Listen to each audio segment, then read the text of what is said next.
Anatomía de la Universidad de Leeds, el doctor James Pickering, que es justamente quien ha tenido la oportunidad de poder recibir todo lo que es la información sobre estas actualizaciones y bases anatómicas de lo que es corteza cerebral y cerebelo.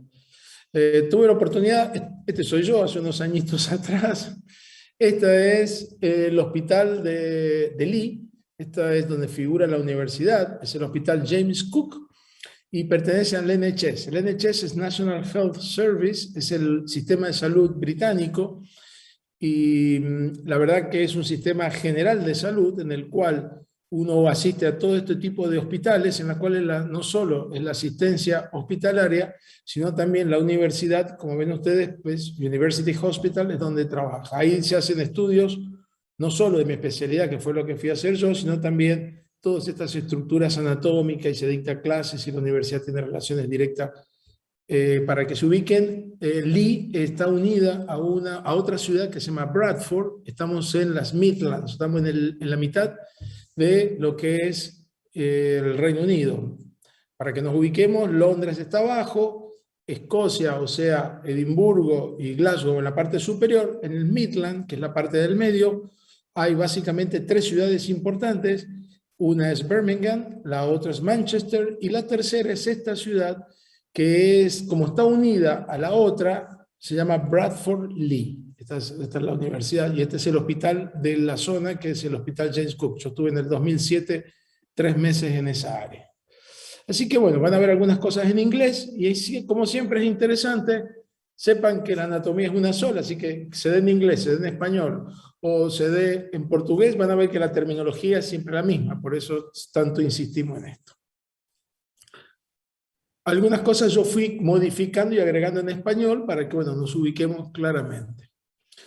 Lógicamente, cuando hablamos de lóbulos, siempre sabemos que tenemos siempre los externos, dijimos que son 4 lóbulos, y hay uno profundo que es el lóbulo de la ínsula. Estamos hablando de lóbulos cerebrales, por supuesto. Siempre acuérdense que nos ubiquemos, no siempre cuando vemos un dibujo, un esquema, una disección anatómica, el cerebelo es posterior. Así que esto es el lóbulo frontal, este es el lóbulo occipital. En el medio el lóbulo parietal y abajo el lóbulo temporal. Justamente en esta cisura, que ya vamos a ver cómo es que se llama, en el fondo está el 5º lóbulo, que es el lóbulo de la ínsula. Entonces, para que nos ubiquemos, el lóbulo frontal, tenemos una cisura justamente perpendicular, central, muy importante, que es justamente la cisura de Rolando. Esta cisura va a dividir el lóbulo frontal por delante del lóbulo parietal que está por detrás, que es justamente este que estamos viendo. Y hacia atrás, el lóbulo parietal con el lóbulo temporal, no hay una verdadera división a través de ninguna cisura, sino se están conectándose con el lóbulo posterior, que es el lóbulo occipital. Y por último, acá sí, hacia adelante, el lóbulo temporal se está dividiendo por esta cisura que dijimos que era tangencial, esta es vertical y esta es prácticamente oblicua o horizontal, que es la cisura de Silvio. La de arriba, acuérdense, Rolando, la de abajo, Silvio. Y esta sí nos está dividiendo el lóbulo temporal del parietal del frontal. Y aquí tenemos los surcos que hablábamos recién. Entonces tenemos el surco central, que es justamente el surco que divide el lóbulo frontal del parietal, el de Rolando, el surco lateral o fisura lateral, que es la de Silvio, y como les decíamos anteriormente, la parieto occipital prácticamente no hay una verdadera separación, están bastante unidos y lógicamente no hay una verdadera diferenciación. Vamos a arrancar entonces con el lóbulo frontal. Y aquí aparece algo de historia que es muy interesante tener en cuenta, porque van a ver en todos los libros, dicen, bueno, vamos a dividir el cerebro, depende de las áreas, en las áreas de Brodmann. Entonces viene un poquito que tengamos en cuenta quién fue Brodmann.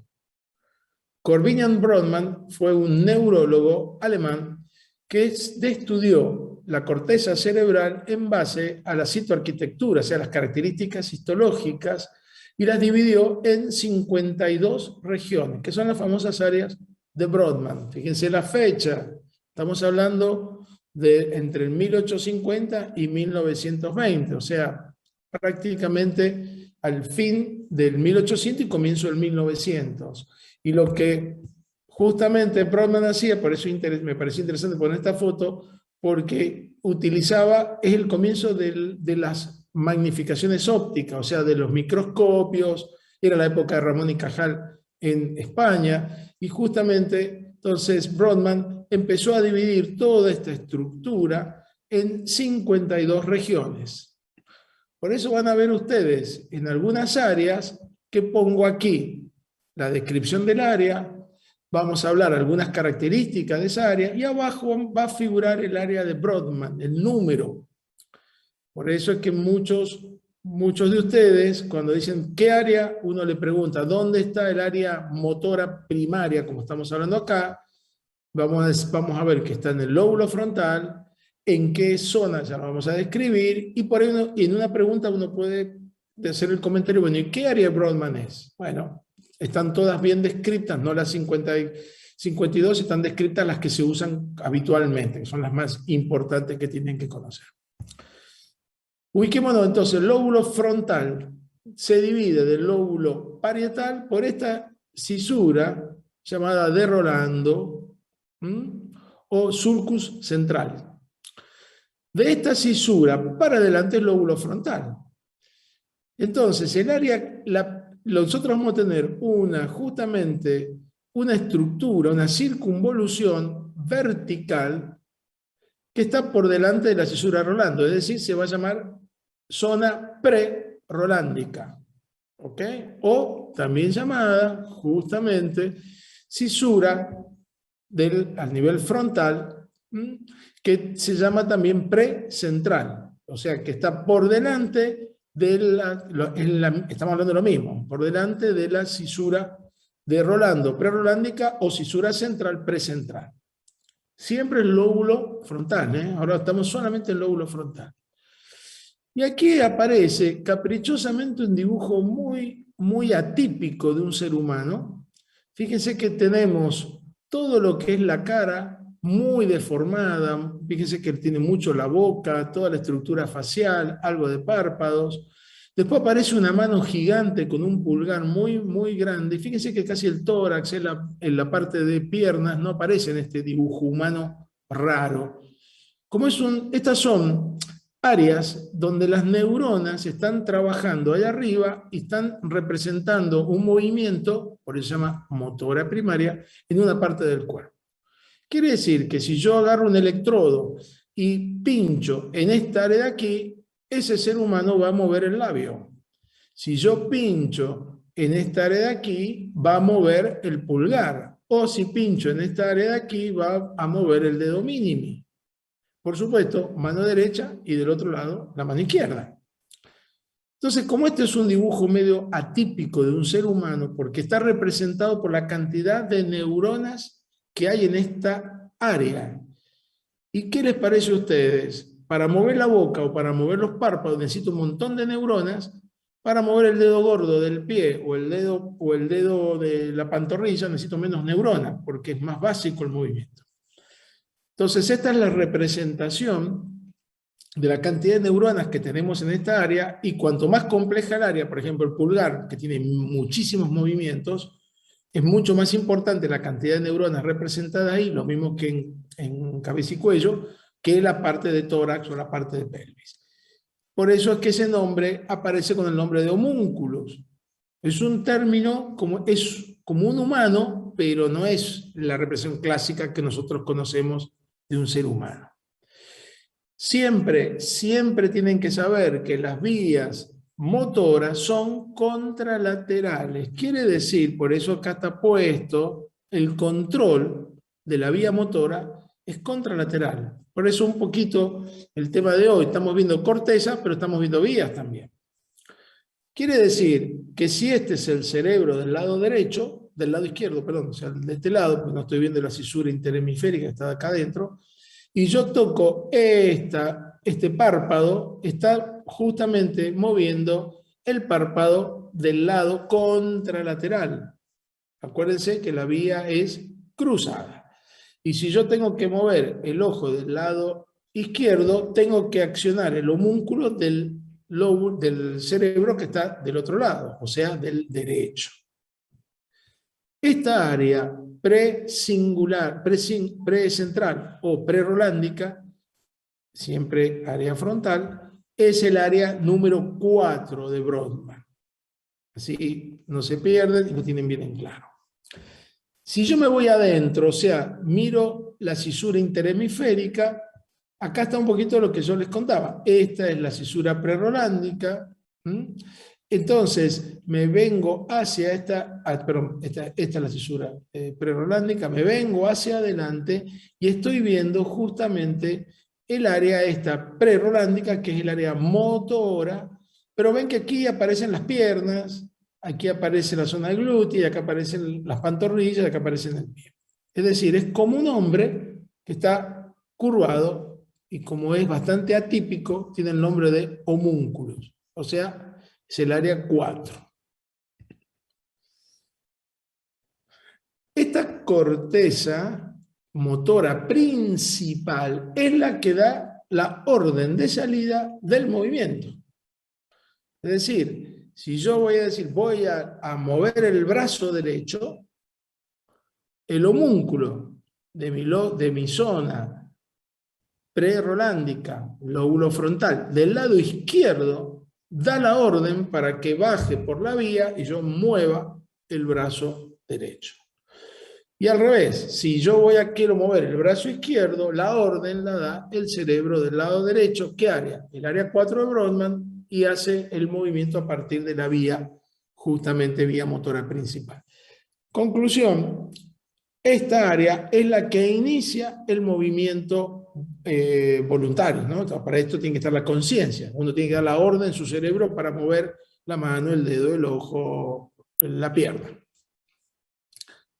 Por supuesto, acuérdense que cuando uno va aprendiendo, desde que somos, desde niños en adelante, vamos haciendo una actividad que realmente se transforma en un movimiento de tipo automático. Si yo camino, permanentemente, cada vez que camino, el área prerolándica derecha da el estímulo para mover la pierna izquierda y automáticamente el otro cerebro da el movimiento de la pierna derecha. Entonces ahí es cuando voy caminando. O sea que justamente las dos áreas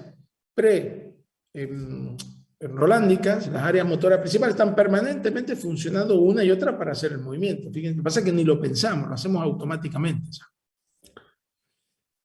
Ahora, la cantidad de músculos que se mueven, por ejemplo, en el caso de un brazo, para poder, o en el caso de una pierna, yo tengo músculos que son agonistas y antagonistas. O sea, yo tengo músculos que flexionan y hay músculos que estiran. ¿Se imaginan que si funcionaran todos los músculos estos al mismo tiempo, el brazo quedaría tetánico, o sea, sin moverse, porque me contraigo en el caso del bíceps y contraigo el tríceps, lo cual sería imposible de mover. Es más complejo esto. Yo necesito que contraer el bíceps y relajar el tríceps para poder hacer esto. Y aquí viene un poquito lo que se llama coordinación de movimientos. Es decir, yo necesito que al área esta motora principal, área 4, tengamos un área por delante que me lo esté coordinando ese movimiento. Y esa es el área llamada premotora. Función justamente de coordinación de movimiento. Área 6, 7 y 8 de Brodmann. O sea, estas áreas acá adelante están conectadas internamente. Esta parte, estas justamente circunvoluciones del lóbulo frontal, están conectadas por adentro con esto y van haciendo lo que se llama la coordinación del movimiento. Área premotora. Justamente, aquí, para que siempre les vuelvo a comentar, es la planificación de los movimientos complejos que tenemos. ¿Ok? Lo mismo pasa en la pierna. Yo para poder subir el miembro superior, necesito contraer el cuádriceps, pero necesito relajar atrás justamente los músculos isquiotibiales y los glúteos, porque si contraigo todo al mismo tiempo, la pierna no se mueve, queda rígida. Para justamente ese movimiento de contracción y relajación se pueda realizar, es el área premotora que funciona. Área 6 y 8 de Brodmann. En el lóbulo frontal pasamos de esta área motora a esta área premotora, y si nos venimos para abajo, cerca ya del lóbulo temporal, encontramos un área que se llama área del lenguaje o área de Broca. Esta área de Broca tiene el número 44-45 de Brodmann. Por eso es que a veces aquel que por ahí recién empieza a estudiar esto se equivoca la palabra Broca con la palabra Brodmann. Cuidado, el área del lenguaje se llama área de Broca y las áreas estas que estudió Brodmann, que son las que dividió, corresponde al área 44 y 45. Esta zona es el área 44 y 45 de Brodmann. ¿Qué función cumple? Justamente trabaja en la motricidad del lenguaje. Quiere decir que si yo tengo una afectación en esta área, el paciente entiende perfectamente bien lo que yo le estoy diciendo, pero cuando me va a hablar o me va a expresar, tiene una alteración porque justamente las neuronas de esa área no logran moverse correctamente y no logran mover ni la lengua o las cuerdas vocales o las áreas de cuello, la cual está haciendo justamente la palabra hablada. Por eso se llama área del lenguaje. Y esto se llama, cuando hay alguna alteración de estas áreas, se llama afasia. O sea, que el paciente entiende, pero cuando va a hablar hace sonidos gluturales y no se le entiende lo que quiere decir. Por eso se llama área del lenguaje, área de Broca. Repasando, a corteza motora primaria, corteza motora premotora, o sea, coordinación de movimientos. En la parte inferior, cerca por encima de la cisura de Silvio, tenemos justamente lo que se denomina área de Broca, área del lenguaje, y por delante tengo lo que se llama corteza prefrontal. ¿A qué equivale? Área 9, 10, 11 y 12 de Brodmann. Justamente todas estas estructuras que tenemos acá adelante tienen que ver con lo que se denomina área prefrontal, con lo que se denomina lo que es una estructura de las emociones, la personalidad de una persona. Justamente estas zonas tienen que ver con el comportamiento, la personalidad, el juicio, como se lo llama, de cada uno, en esta zona anterior. Y por supuesto, habíamos visto también nosotros, y por eso está agregado aquí, que tenía que ver algo que ver la olfacción, o sea, el olfato, lo habíamos visto, y habíamos visto también que acuérdense que en el área prefrontal también el circuito de memoria, que ya vamos a ver, trabaja prácticamente en todos los lóbulos. ¿Qué sucede? Cuando una persona es muy agresiva o tiene trastornos como eran los maníacos depresivos antiguamente o los esquizofrénicos, o a veces se tomaba algunas personas como eran estos asesinos seriales, psicópatas desalmados, lo que se hacía era cortar aquí, en este sector, acá adelante, o sea, separar el lóbulo prefrontal de estas áreas motoras. Eso se llamaba lobotomía, es lo que habíamos hablado la otra vez, y se hacía quirúrgicamente o con descargas eléctricas para cortar aquí la parte del cerebro y sacar los trastornos de personalidad. Calculen que si ustedes le quitan el juicio, la emoción de una persona, se transforma prácticamente en un ente que no tiene memoria, le cuesta coordinación de estructura, el juicio crítico no existe. Y lógicamente bajaba todos los decibeles, como funcionar a muchas menores revoluciones, y lógicamente estos individuos muy agresivos frenaban, ¿no? Actualmente no se hacen más prácticamente las lobotomías y bueno, se utilizan medicamentos para hacer eso. Conclusión, terminamos el área motora, el área frontal, perdón. Tenemos entonces el área motora principal, el área premotora, el área del lenguaje de Broca y la corteza prefrontal o la corteza de las sensaciones, emociones, como hablábamos anteriormente. Vamos al segundo lóbulo. Pasamos al lóbulo de tipo llamado parietal. Fíjense que aquí yo dejo siempre este esquema para que nos ubiquemos. Esta es la cisura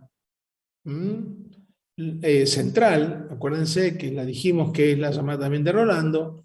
Ubiquémonos, acá tenemos el homúnculo motor. Y estamos para atrás. Estamos en el lóbulo parietal. Justamente tenemos el homónimo de esta área, lo tenemos por detrás. Justamente lo tenemos en esta estructura posterior del lóbulo justamente parietal y se llama área somatoestésica primaria o también llamada retrorolándica. Si esta se llama prerolándica, esta se llama retrorolándica.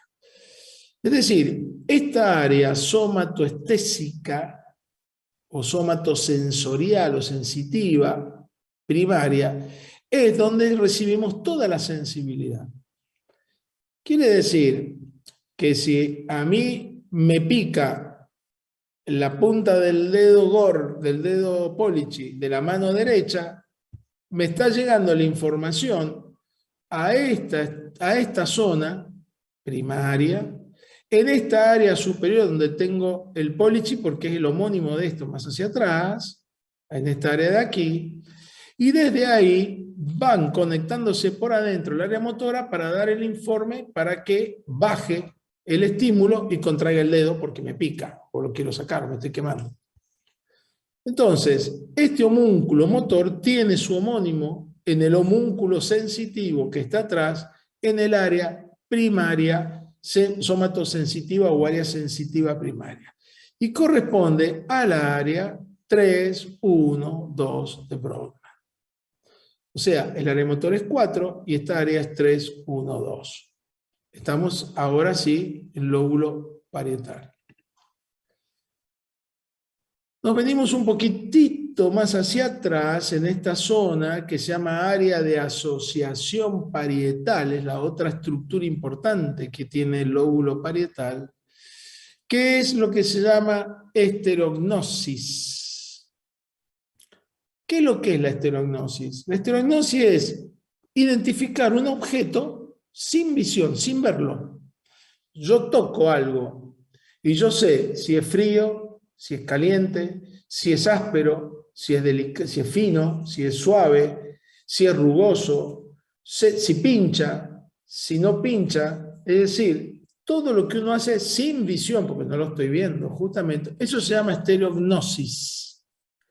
Y justamente el área que se encarga de todo eso, porque estamos manejando, fíjense, todas vías sensitivas, o sea, yo toco algo, si me da calor, frío, rugoso, áspero, fino, delicado, todo eso me lo da, sin la visión, por supuesto, justamente esta área parietal de asociación, que es justamente esta es la parte posterior del lóbulo parietal que estamos viendo. ¿Ok? Aquí yo se lo puse en español para que sepan qué es lo que es la esterognosis. Identificación de un objeto sin la visión. Por supuesto, las vías sensitivas son también cruzadas igual que las motoras. Conclusión, yo recibo la información del lóbulo parietal derecho de lo que me está pasando en la mitad de mi cuerpo izquierdo, como la motora. La motora da la orden para mover algo y es contralateral. ¿Ok? Acá hace exactamente lo mismo. Esta área, justamente de asociación, es el área 7 de Brodmann. Acuérdense que el área 6 y 8 es el área premotora. Como dijimos, y este es el área 7. Fíjense en el esquema, nos vamos a ubicar más rápidamente. Este es el cíngulo central o área o circunvolución de Rolando. Esta es el área prerolándica, área 4, que es la motora primaria, y esta es el área sensitiva primaria, que es justamente el área 3, 1, 2 de Brodmann. Nos vamos para acá atrás y ya entramos en el lóbulo occipital, que por suerte el lóbulo occipital lo vimos en la clase anterior. El lóbulo occipital tenemos justamente en la punta bien posterior del lóbulo occipital, en este ángulo, el área 17 de Brodmann o área visual primaria. Es decir, el área visual primaria lo vimos también incluso, ¿se acuerdan cuando, acuérdense que la vía visual es mitad cruzada y mitad directa? Acuérdense que lo vimos en la retina. Entonces, justamente las lesiones de esta vía tiene, acuérdense, lo que se llama hemianopsia, o sea, ven mitad de un ojo de un lado y mitad del otro. ¿Se acuerdan que lo vimos? Y aquel que no estuvo, repase la clase de vía visual para entender el área visual primaria. Área 17 de Brodmann. Por delante tenemos justamente las áreas de asociación, o llamadas también áreas visuales secundarias o corteza visual secundaria. ¿Qué es lo que da? Lo que dijo el profesor Barrovecchio los otros días. Uno, en el área 17, uno focaliza, centraliza lo que estoy viendo. El área 18 y 19 es lo que me da todo el campo visual lateral. Cuando uno maneja, va mirando adelante, pero también a los costados, uno va bien recibiendo imágenes visuales. Esas áreas laterales, que son de corteza visual secundaria, justamente son el área 18 y 19 de Brodmann. Son las áreas de corteza visual secundaria. Después pasamos hacia atrás, hacia lo que es el lóbulo, hacia afuera, perdón, hacia lo que es el lóbulo temporal. El lóbulo temporal tiene un área específica muy importante que es lo que se llama corteza auditiva. Fíjense que esta es la cisura justamente la cisura de Silvio. Me divide el lóbulo frontal, el parietal, del temporal. En esta área, justamente en la mitad superior del lóbulo justamente temporal, tenemos el área auditiva primaria. ¿Qué es el área auditiva? El área justamente donde yo recibo la audición. ¿Ustedes me están escuchando a mí? Por esta área auditiva, esta corteza auditiva, que corresponde al área 41-42 de Brodmann y se llama corteza auditiva primaria. Acá sí voy a hacer una diferenciación específica. El oído del lado derecho se conecta inmediatamente hacia adentro con el lóbulo temporal derecho. El sistema auditivo del lado izquierdo se conecta con el lóbulo temporal del lado izquierdo. Conclusión, esta vía prácticamente no es cruzada. Directamente va la información a través de nuestro famoso octavo par, directamente a la corteza auditiva, justamente de cada lado, ¿no? Y esto es lo que justamente se llama corteza auditiva primaria, área 41-42 de Brodmann. Es esta área que se ubica acá arriba. Ahora, debajo de esta área, yo tengo justamente dos estructuras, dos giros o dos circunvoluciones temporales que están en esta área, que acuérdense que tiene mucho que ver, lo estuvimos viendo, con parte del sistema límbico, esta estructura acá abajo. Esta parte de acá abajo corresponde al área número 20 de Brodmann y son las llamadas corteza de la memoria. ¿Se acuerdan que dijimos que el lóbulo temporal tenía que ver con el tema de la memoria, circunvoluciones? ¿Se acuerdan que vimos el sistema límbico? Y esto tiene que ver justamente en el lóbulo temporal con la memoria a largo plazo, o sea, la memoria pasada. Yo me acuerdo de cosas que hice cuando tenía 14, 15 años, 8 años, 10 años. Bueno, me está funcionando justamente esta área, es decir, la memoria pasada. Área 20 de Brodmann. Y por adentro, fíjense que aquí yo tengo el lóbulo temporal, pero visto desde adentro. Acá tengo el famoso gancho o el uncus. Y aquí tengo el hipocampo. ¿Se acuerda que lo vi? Es exactamente igual como lo describimos en la clase de lo que era justamente el sistema límbico.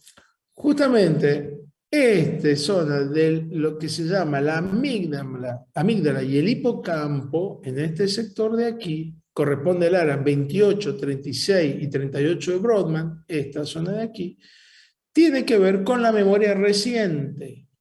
Es decir, la lesión de esta área provoca que uno no se acuerde lo que hizo hace poquito, o sea, unas horas antes. Si uno se acuerda lo que hizo hace 10 años, 15 años atrás, pero lo que hizo la semana pasada o a corto plazo, no. Esto lógicamente es por la característica de las neuronas que hay en ese sector. Estas neuronas que están relacionadas a momentos recientes de almacenaje, si se lesionan, uno no se acuerda a corto plazo, las otras son las que trabajan a largo plazo. Así que para que vayan viendo lo que, y justamente entendiendo un poquito más lo que se habló de memoria o corteza de memoria reciente y más tardía, ¿no? O a largo plazo. En el mismo esquema, o sea, en la parte interna, nosotros dijimos que el sistema del hipotálamo, perdón, del hipocampo, con esta zona que es la amígdala y el hipocampo, tenía que ver con la memoria reciente. Pero hacia arriba tenemos el gancho del hipocampo. Y el gancho del hipocampo lo vimos nosotros hace 2 teóricos atrás, cuando vimos vía olfativa. Y justamente aquí, en la parte interna, tenemos el área del olfato, que es el área 34 de Brodmann. O sea que aquí es un punto importantísimo porque es el punto de recepción del olfato. Por eso cuando uno pregunta, dice, bueno, ¿dónde se recibe el olfato? ¿Se acuerdan que teníamos 3 áreas, tres cintillas que se dividían? Pero básicamente la más importante, la que va para afuera, justamente la cintilla externa olfativa, es la que va al uncus, y es porque va al área 34 de Brodmann. La última área de este lóbulo, que es el más complejo de todos y el que más se estudia últimamente, porque hay muchas áreas que todavía, acuérdense, no se conocen bien la función, es justamente la parte del cíngulo posterior que está uniéndose entre el temporal con el occipital. Yo les dije que no había una verdadera separación. Aquí tenemos justamente este cíngulo que es occipito temporal, que va hacia atrás. Esta área se llama de reconocimiento facial. Como el lóbulo temporal en su parte interna tiene mucho que ver con la memoria y en su parte externa también, esta parte posterior es la que está siendo reconocida actualmente como la que identifica la cara de las personas. O sea, ustedes ven una cara y dicen, ah, este es Michael Jackson o mi compañero o un amigo. Y ustedes por mirar la cara, calculen que al mirar la cara tienen que activar la memoria. Bueno, justamente van a activar las 2 memorias, la pasada y la a corto plazo, a largo plazo y la a corto plazo, y justamente esta área es la que tiene más importancia en juntar eso con el reconocimiento visual, porque por eso es que este cíngulo llega hasta el occipital. O sea, cuando uno mira, la memoria se activa y se acuerdan el nombre de esa persona.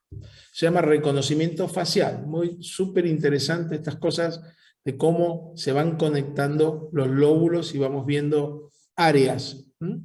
Este es el área 37 de Brodmann.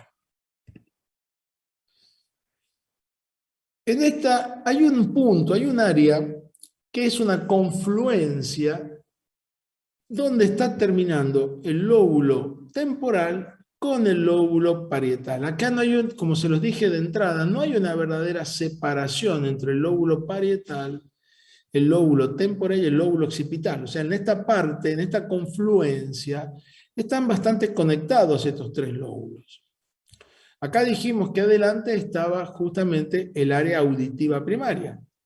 Pero si yo me vengo un poquito más hacia atrás, en la unión entre el lóbulo temporal, el lóbulo parietal y cerca, próximo al lóbulo occipital, me encuentro con un área que se llama área de Wernicke. El área de Wernicke, que corresponde al área 22, 39 y 40 de Brodmann, esta área de aquí, justamente es la comprensión del lenguaje. Ubiquémonos un poquitito, ¿qué corresponde cada uno? Si yo tengo una afectación del área auditiva primaria, no voy a escuchar de un lado. Si yo tengo una afectación del área de Broca, voy a escuchar, pero cuando quiera hablar, no lo puedo hablar, porque es el área del lenguaje. El área de Wernicke es un área más compleja todavía. El área de Wernicke es comprender lo que me están diciendo. O sea, ¿el paciente escucha? Sí, porque el área justamente auditiva está funcionando. Pero esta área es la que reconoce y utiliza la comprensión del lenguaje.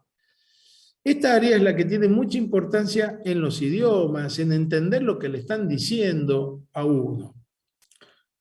El paciente que tiene una fascia de Wernicke, o sea que en esta área no le funciona, el paciente escucha, pero no entiende lo que le están diciendo. Entonces, el paciente uno le pregunta algo, ¿qué día es hoy? Y el paciente no entendió lo que le estoy preguntando y contesta cualquier cosa. Eso se llama afasia de Wernicke.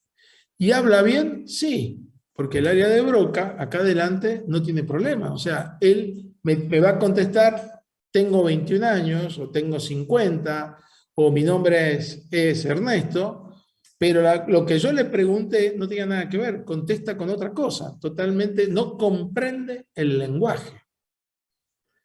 Por eso es importante estas tres áreas, y ahora justamente que las tenemos cerquita, el área de Broca, el paciente entiende lo que le dicen, si uno le da un papel y lápiz y escribe la respuesta perfecta, pero cuando va a hablar, que esa es la prueba para hacer un área de Broca, una alteración, una fascia de Broca, el paciente escribe la respuesta, pero cuando la va a decir, dice cualquier cosa, porque justamente, y la dice mal, no es que contesta otra cosa, contesta irregularidades en la forma de hablar, porque justamente el área motora del habla está afectada.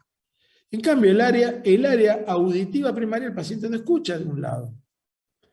Pero el área de Wernicke, el paciente escucha, pero no entiende lo que le estamos preguntando o lo que le estamos diciendo. Ahí tenemos las tres áreas clásicas que se estudian. ¿Vieron?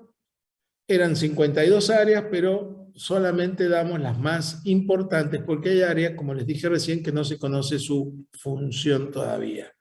Pero bueno, las que se conocen están aquí presentadas para que justamente puedan repasar y estudiarlas correctamente.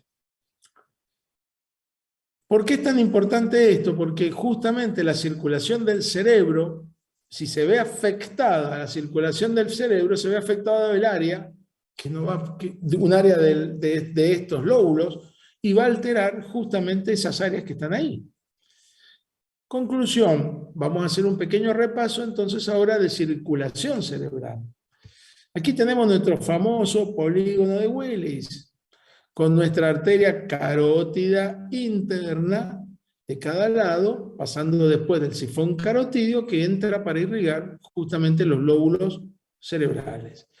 Y este polígono de Willis, para que funcione correctamente, se une por las comunicantes posteriores a esta arteria que está acá atrás, que es la arteria basilar, que está viniendo de las arterias vertebrales, que es la que va a dar básicamente irrigación al tronco encefálico, al cerebelo y a la parte posterior de justamente el cerebro.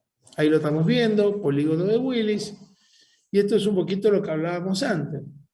Este polígono de Willis, esta estructura acá adelante, tenemos nuestra arteria carótida primitiva, la arteria cerebral anterior, la comunicante anterior, la cerebral anterior del otro lado, la comunicante posterior del otro lado, y las dos arterias justamente acá atrás, que son las que constituyen las arterias cerebrales posteriores. Y ahí tenemos nuestro polígono de Willis.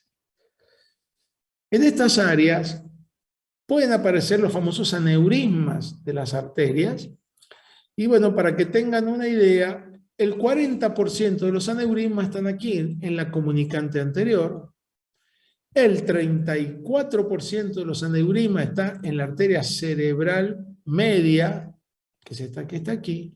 Y el 20% están justamente en la comunicante posterior o en la salida de la arteria carótida, carótida interna, y un 4% en la basilar, que es muy poco frecuente. Conclusión, la más importante de los aneurismas están en las regiones anteriores.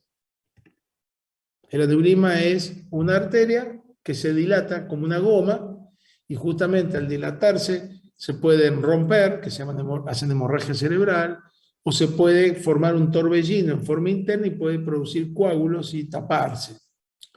Actualmente estos aneurismas son quirúrgicos, se operan y se clampea y se cierran estos aneurismas porque justamente si se rompe es una hemorragia dentro del cerebro, ¿no? Entonces, esta parte anterior del cerebro, toda esta parte anterior, toda la parte interna y externa, o sea, lóbulo frontal, parte del lóbulo parietal y del lóbulo temporal, tienen que estar irrigados por distintas arterias. Entonces, tenemos la arteria cerebral anterior que va a irrigar justamente toda la parte interna del lóbulo frontal, y tenemos una cerebral posterior, que dijimos, ¿se acuerdan del polígono Willis para atrás?, que va a irrigar el lóbulo occipital básicamente. ¿Por qué es importante esto? Porque esto va a generar territorios de circulación de las arterias. Entonces, si un aneurisma se rompe o se tapa una arteria, va a dejar del otro lado sin circulación áreas corticales que van a ser signos y van a representar sintomatología de lo que está, de un cerebro que no está funcionando en ciertas áreas. Entonces, acá tenemos el cerebro visto de la parte externa. Toda la parte interna y toda la parte superior del lóbulo frontal lo da la cerebral anterior. Y toda la parte del lóbulo occipital y la parte inferior más baja del lóbulo temporal lo da la cerebral posterior. Y toda esta estructura, fíjense, toda la parte lateral del cerebro lo da la arteria justamente cerebral media, que es justamente la que va a irrigar parte del lóbulo frontal, lóbulo temporal y parte del lóbulo parietal.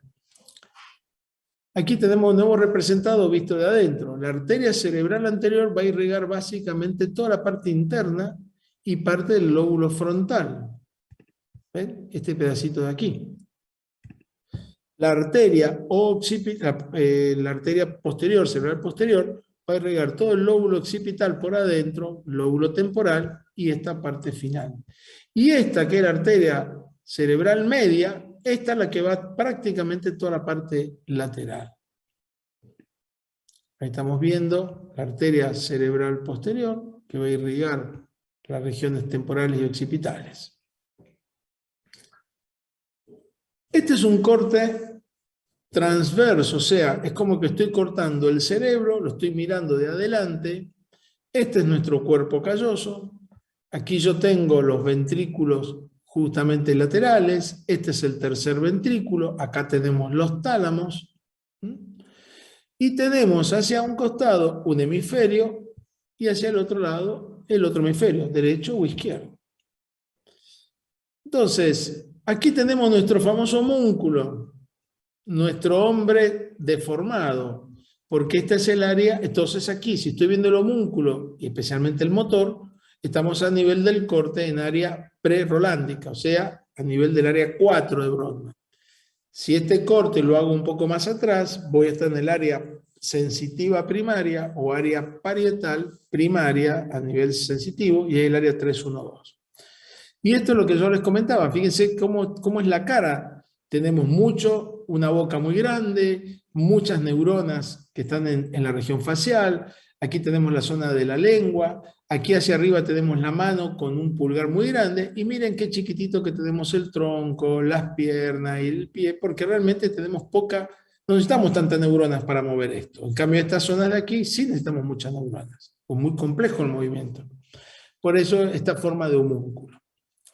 Muy bien, toda la estructura del homúnculo importante del movimiento la da la arteria cerebral media. Esta arteria es la clave porque es la que irriga toda la parte lateral y externa. Lo dijimos antes, miren, ubiquémonos aquí. Es toda esta estructura, el homúnculo está aquí. Este es el homúnculo motor y aquí está el homúnculo sensitivo. O sea que toda esta arteria va a afectar, si se tapa esta arteria, vamos a dejar la mitad de este cerebro sin funcionar, esta estructura. La parte de las piernas está irrigada por la arteria cerebral anterior, o sea, la parte interna. Pero la parte cerebral media es la que es importantísima en la irrigación del homúnculo. Si me vengo un poquito más hacia abajo, yo estoy entrando en algo que se llama cápsula interna. Por eso esto está relacionado con los núcleos de la base y está relacionado también con las vías. Analicemos qué estamos teniendo aquí. Yo aquí estoy teniendo, por un lado, nuestro famoso, ¿se acuerdan? Núcleo lenticular. ¿Qué es el núcleo lenticular? El lenticular es como una vela. Es un núcleo específico donde tenemos el putamen, el glóbulo pálido en su parte externa y el glóbulo pálido medial, que es la otra estructura que tenemos aquí. Son núcleos grises, o sea, son neuronas. Este es el lenticular, que es como si fuera una vela. Nunca se van a perder de encontrarlo porque justamente este núcleo tiene esta forma triangular. Por afuera de este núcleo tengo un grupo de células nucleares que van a conformar el claustro o el antemuro. Y esto que estoy teniendo aquí es la cisura de Silvio. Quiere decir que este es el lóbulo de la ínsula. Este es el lóbulo profundo. El lóbulo de la ínsula tiene que ver más que nada con los núcleos de la base. Por eso aquí estamos relacionando el quinto lóbulo que faltaba explicar. Por adentro de este núcleo lenticular, o sea, putamen, globus pálido lateral y glóbulos pálido medial, hacia la parte interna, yo acá miren, tengo un núcleo muy importante, el núcleo más grande del tercer ventrículo, es decir, el tálamo. Y hacia arriba tengo el núcleo caudado. Y ahí estamos teniendo básicamente los núcleos más importantes de lo que es los núcleos de la base. Entre estos núcleos aparece una estructura angulada, que son las fibras motoras o sensitivas, que ya vamos a ir viendo, que vienen bajando del cerebro, de la corteza, y que van a ir hacia abajo, es decir, al cuerpo. Es un conjunto de fibras blancas. Ahí van pasando lo que justamente recién hablábamos, lo que se denominan la cápsula interna.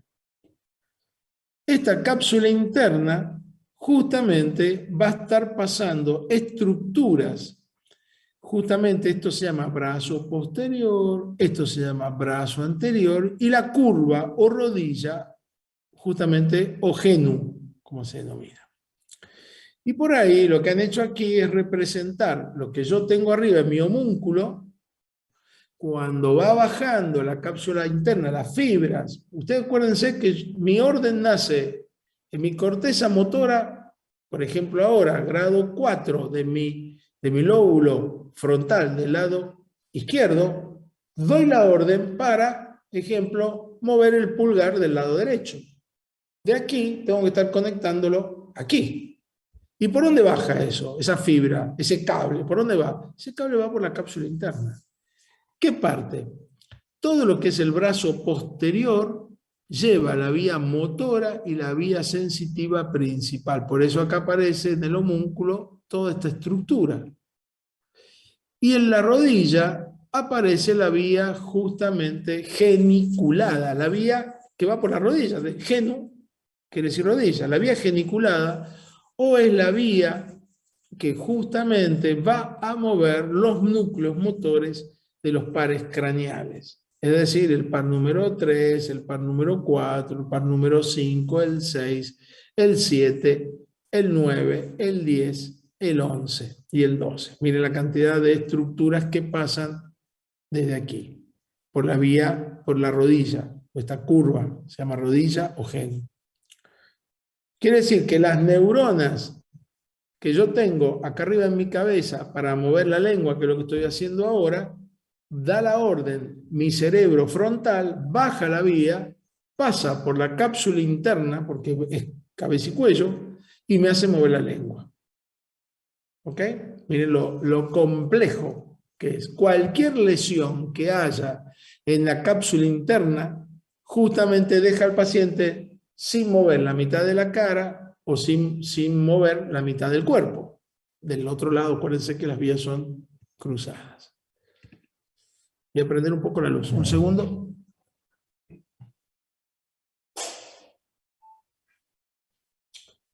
¿Vieron lo interesante y complejo que es esto?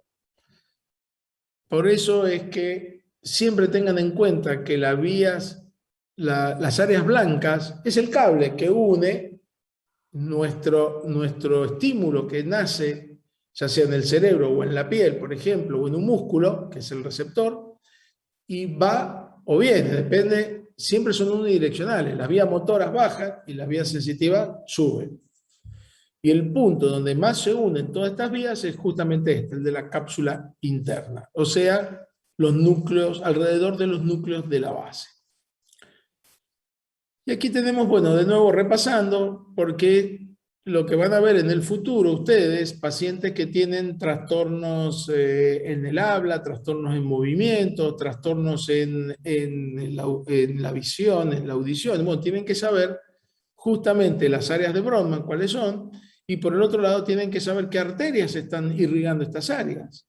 Como dijimos, la arteria cerebral media es la que está irrigando los núcleos de la base, es la que está irrigando todas las áreas corticales externas. La cerebral anterior irriga toda la parte periférica y la parte interna, y la parte occipital y la parte posterior de abajo de la memoria en este sector lo está dando justamente la arteria cerebral posterior. Bueno, paramos un segundo para escucharlos, a ver comentarios, preguntas, a ver dudas. Miren que este es un tema súper interesante, así que el que quiera hacer una pregunta, levante la mano, o por favor, al final, por supuesto, el profesor Barrovecchio, algún comentario que quiera agregar a esta explicación. ¿Dudas? Vamos, pregunten. Solamente dar un ejemplo, Ernesto, de estudiante. Vos enfatizaste muy bien el área de reconocimiento facial, a lo cual yo agregaría el área facial y corporal. Porque ¿cuántas veces nos ocurre? Por lo menos a mí me ocurre frecuentemente, y soy sincero y lo confieso, que me acuerdo de una persona, tengo la imagen de la cara, del cuerpo, pero el nombre no me lo puedo acordar. Eso es muy frecuente. Y pasa el tiempo y se ve que sigue trabajando y por allí sí se conecta y ahí sí lo recuerdo a través de la memoria tardía. Entonces, sí, ahora sí me acuerdo que es fulano de tal. Eso es un lindo ejemplo, ¿no es cierto?, para ir recordando lo que es el reconocimiento facial y corporal y cómo se asocia después de un tiempo cuando no lo tenemos en ese momento instantáneamente. Suele ocurrir muy frecuentemente. Son olvidos fisiológicos y benignos. Ojo, no son patológicos, son benignos por ahora. Se sospecha que si no tuviéramos esta capacidad de ir dejando de lado algunos recuerdos, unas cuestiones intrascendentes, tendríamos una hiperconcentración de tanta información que no tendríamos almacenamiento en nuestras neuronas. Por eso es que aparentemente se sospecha que fisiológicamente uno se va acordando las cosas importantes y cuántas veces las cosas menos importantes las vamos dejando de lado y se olvida. O sea, la memoria necesita una permanentemente actualización, repasar, repetir, para poder ir haciendo la impronta en las neuronas para irse acordando de esto, ¿no? Se llama memoria selectiva, ¿no, profe? Sí, exactamente. El Alzheimer, por ejemplo, tiene que ver con la vascularización que vimos recién. Un paciente con Alzheimer, si justamente se le va tapando o va funcionando mal las arterias, perdón, la parte neurológica de ciertas áreas, depende del área donde afecta el Alzheimer, aunque sea difuso, se va olvidando algunas cosas y va a empezar con los cuadros demenciales, etc. Pero si uno tiene una afectación vascular, un coágulo, o tiene no tan, el coágulo es más brusco, una arteriosclerosis va de a poquito alterando la circulación, justamente depende del área que afecte, si es área cerebral anterior o temporal o cerebral posterior, va apareciendo síntomas diferentes entre un paciente y el otro. ¿Ok? Profe, sí, sí. por ejemplo, una persona que es ciega, entonces no va a tener la área 7, por ejemplo, que es la identificación de objeto, muy desarrollada, ¿no? O más desarrollada. En cambio, en los ciegos, justamente los que son de nacimiento, o sea, que no tienen acuérdense que la vía depende, es ciego, ya sea porque no tiene los ojos, ya sea porque no tiene los dos nervios ópticos, ya sea porque la lesión puede estar en los dos lóbulos occipitales, depende de donde sea, ¿no? De la vía, pues por eso es la vía. Pero un ciego de nacimiento tiene súper desarrollado la vía, el área 312, que es el área de sensitiva primaria, tiene súper desarrollada el área 41-42, que es el área auditiva, y el área 22, o sea, tiene desarrollado otro sentido para poder manejarse. Entonces, eso se ve. Hay unos estudios muy interesantes que antes no se hacían y ahora con la tecnología se permite, que se estudia el cerebro en los resonadores, y cuando el paciente está despierto, vieron, un resonador es una cámara en la cual el paciente entra y escucha. Entonces, si uno le hace una pregunta, supongamos, y le dice, bueno, a ver, ¿qué está viendo en este momento? En la zona occipital se activa y aumenta la actividad neuronal de esa área y se registra en el estudio.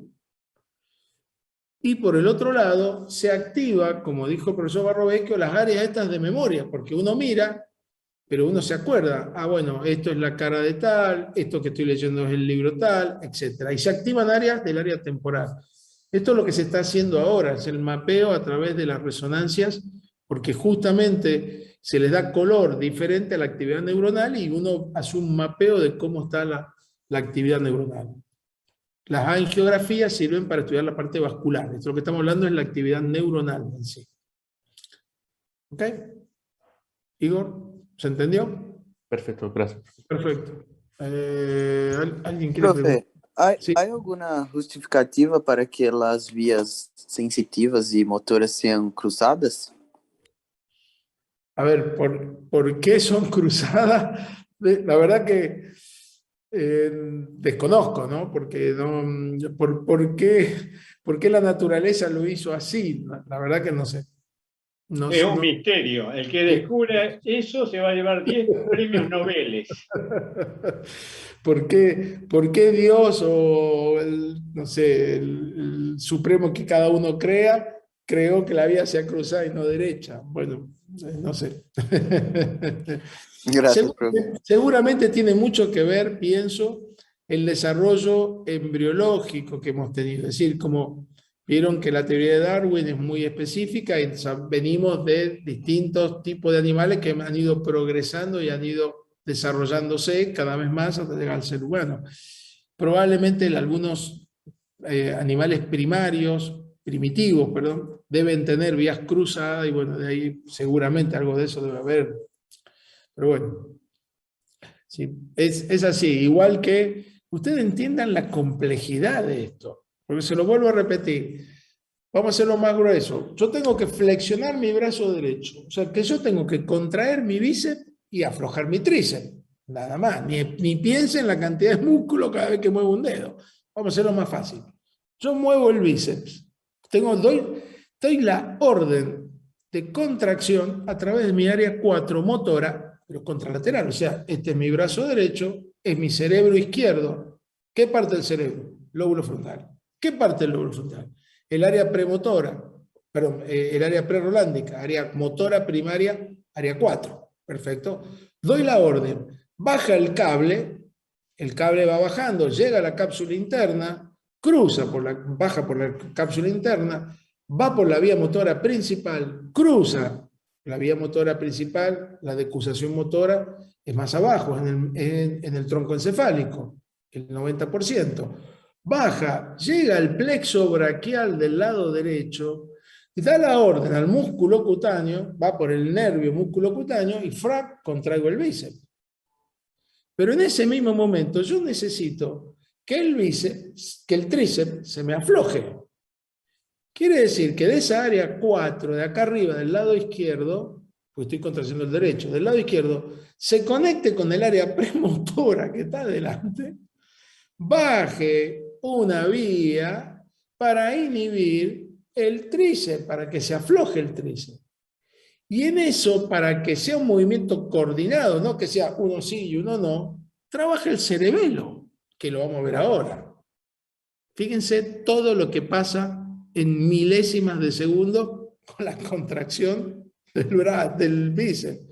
No quieran ni pensar lo que es un guitarrista, lo que es un trompetista, mueve miles de fibras musculares. Así que vayan entendiendo la complejidad de esto. ¿Ok? Pero bueno, creo que bien, los ejemplos son lo importante, lo que nos queda, ¿no? Muchas veces. ¿Alguna otra pregunta o algo más? Si no, Profe, ¿sí? yo quería hacerte una consulta. ¿Sí? Respecto a esas personas que, por ejemplo, no tienen noción, digamos, del presente, que recuerdan su vida pasada de años, pero, por ejemplo, no saben ni cuál es el día ni en qué mes están. ¿Se puede deber, digamos, a una lesión en la circunvolución parahipocampal, por ejemplo? Generalmente eso que vos me estás contando aparece mucho con la gente de edad. La gente de edad tiene arteriosclerosis, entonces la arteriosclerosis va poniendo las arterias duras, las va buscando tapar, las va cerrando, las va sellando de a poco, por eso es que el deterioro es paulatino.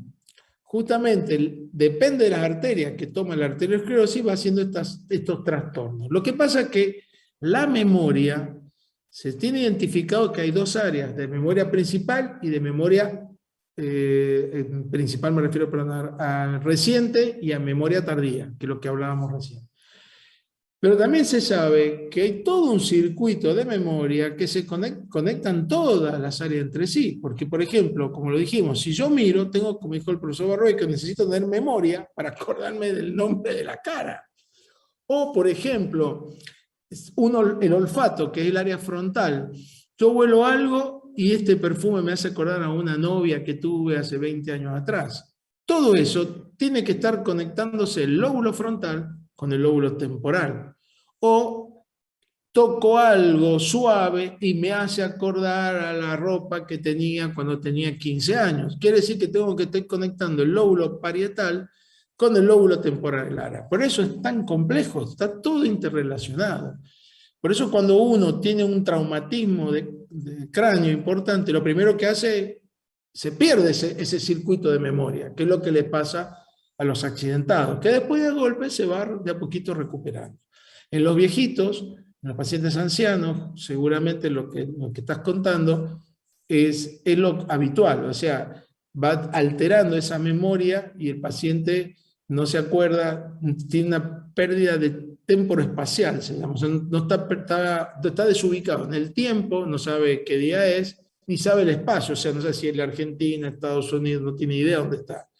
Pero sí se acuerda de cosas muy específicas a veces. Entonces, depende del área donde está guardado ese almacenamiento, la fragilidad neuronal que tenemos, ¿no? O sea, el recuerdo. ¿Okay? Claro, yo te consultaba porque, bueno, hace poco estuvimos haciendo prácticas en el hospital geriátrico Y me tocó charlar con un paciente que me contaba cosas, por ejemplo, de cicatrices que tenía en los brazos de cuando era chico, y él te decía que al día siguiente a las 4 de la mañana se iba a levantar para sacar el tractor. Y claramente pues, tenía que trabajar en el campo, pero estaba internado hace 2 años, entonces es como que te hace notar eso de que no están ubicados, digamos. No, seguro, seguro, no, seguro. Te han desubicado en tiempo y en espacio. Seguramente debe tener alguna alteración muy importante de la arteria, básicamente, la arteria cerebral media, que es la que da toda esta área. Toda esa área tiene mucho que ver con la irrigación de la arteria cerebral media. ¿Ok? Así que bueno, la arteriosclerosis es una cuestión tremendamente compleja porque va alterando la vascularización, o sea, le está alterando la llegada del oxígeno, de los nutrientes a las neuronas, y las neuronas van de a poquito afectándose. La otra enfermedad muy terrible que se llama esclerosis múltiple, esclerosis en placa, que es una enfermedad que no es vascular, es una enfermedad en la cual las neuronas se van muriendo y se van destruyendo. Hay múltiples factores, hay múltiples casos, hay muchos estudios con respecto a la esclerosis múltiple, y depende de dónde está la placa de esclerosis, es el área que se afecta. Si la placa de esclerosis está en el lóbulo occipital, vamos a tener problemas de visión. Si el área de esclerosis está en el área temporal, vamos a tener problemas de memoria o problemas de audición, etc. ¿Ok? Profesor Barrobeque, si quiere agregar algo, y si no, arrancamos ya. No, por favor, al contrario. Un dicho muy conocido. Tenemos los años de nuestras arterias. Las arterias son las que nos fijan las edades y los años. Así es. Por eso, fíjense que hay gente cada vez más, en los cuales los cardiólogos, como el profesor Barrobeque, cada vez medican a gente más joven con el tema del colesterol. Vieron que antes solamente aquella persona que ya era de mucha edad y que tenía colesterol muy alto. Fíjense que ahora con valores muy bajos, incluso de lo normal apenas subiendo, y cuanto más joven empiezan desde temprano con los movilizadores o inhibidores para que suba el colesterol, justamente tratando de prevenir la arteriosclerosis, con relación a lo que dice el profesor Barrobeque. Así que no se extrañe que un paciente de 40 años ya esté tomando medicamentos para bajar la cistatina, o sea, para bajar el colesterol. Eso justamente es por preventivo. Luis, te doy la última pregunta, vamos. Así ok, dale. Profesor, una consulta. Como hablaste en la clase anterior, sobre el tema de la vía olfatoria, ¿no? Ahí tenemos una estría interna, intermedia y externa. Y sí, después mostraste solamente una área como área olfatoria. Ahí por eso me quedé con la duda. ¿Sería solamente una área de Brodmann o habría más? no, el área básicamente que va al uncus, que es la estría olfatoria externa, esa es la que va al uncus, es el área donde va la principal olfacción, ahí va. Después cruza el área interna, el sentido olfatorio interna o medial, cruza al otro lado y va al uncus del contralateral. Y después tenemos la vía media, que es la que cruza el foramen rasgado, la zona perforada anterior, y va hacia adentro, hacia la zona justamente relacionada con el tálamo, que es una de las vías sensitivas que tenemos ahí. ¿Ok? Por eso es eso, pero básicamente el uncus es donde tenemos la principal vía olfatoria. Siempre acuérdense que esto es doble, o sea, tenemos el lado derecho y tenemos el lado izquierdo. Acuérdense de esto. Hasta aquí, prácticamente todas las vías hemos estado hablando de vías cruzadas, pero por ejemplo, la auditiva es directa. Vamos a ver que tiene algunos cruces diferentes, pero la vía olfatoria también es prácticamente directa. Así que bueno, vayan viendo cada vía en especial, pero bueno, en general la gran mayoría son cruzadas. Vamos entonces a seguir un poquito. Para leer bien sobre el tema de las vías y profundizar un poco, sí, ¿qué libro sería bueno? A ver, todos los libros de neuroanatomía, todos los libros que hemos relacionado en la cátedra, están básicamente con los principios básicos de neuroanatomía. Por supuesto que los libros que tienen ya directamente relación con neurología, ahí van a haber mayor profundización de los temas. Nosotros, cualquiera de los 3, 4 libros que hemos dejado en la cátedra, que son los que usamos inicialmente, o si alguno está acá en Rosario, puede ir a retirar a la biblioteca de la universidad, que está en la calle Pellegrini. Hay varios libros que son todos muy, o sea, la anatomía siempre Generalmente es una sola, hay pequeñas variaciones, pero la profundización perfectamente la pueden hacer ahí. ¿Ok? Así que Muchas gracias. si están acá en Rosario, pueden acercarse a la calle Pellegrini, que ahí está la biblioteca, y pueden retirar los libros incluso. Sí. No, solo quería aclarar una cosa, porque estos problemas neurológicos y principalmente de Alzheimer, nosotros que estamos estudiando medicina, tenemos que nos preparar porque, por ejemplo, yo pasé, estoy con mi familia, con mi abuela, y es muy duro para la familia, porque la impresión que tengo es que el paciente no siente nada, pero nosotros que estamos acompañando, viendo todo, es bien complicado.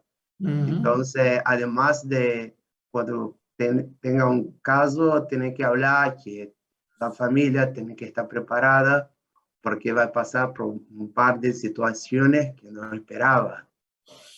Es Y así. creo que hace parte de nuestro estudio también. Vieron muchas veces, así parafraseando lo que dijo el profesor Barrovecchio, de que hay a veces algunos refranes, acuérdense el refrán este que siempre dice, todas las enfermedades son feas, son malas, pero las peores son las neurológicas, las psiquiátricas.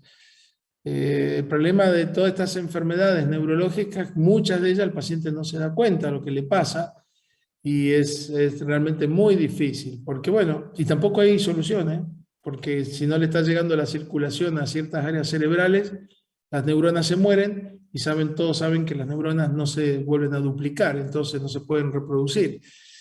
Entonces es un camino sin retorno. Cada vez que se producen más alteraciones en la circulación, peor es cada vez más la demencia senil, es eso lo que está pasando.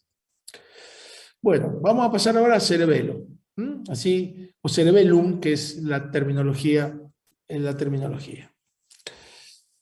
A ver, ubiquémonos siempre. Fíjense que trato de que nos ubiquemos rápidamente donde estamos. Estamos por debajo de lo que es el telencéfalo, en lo que es el hueso occipital.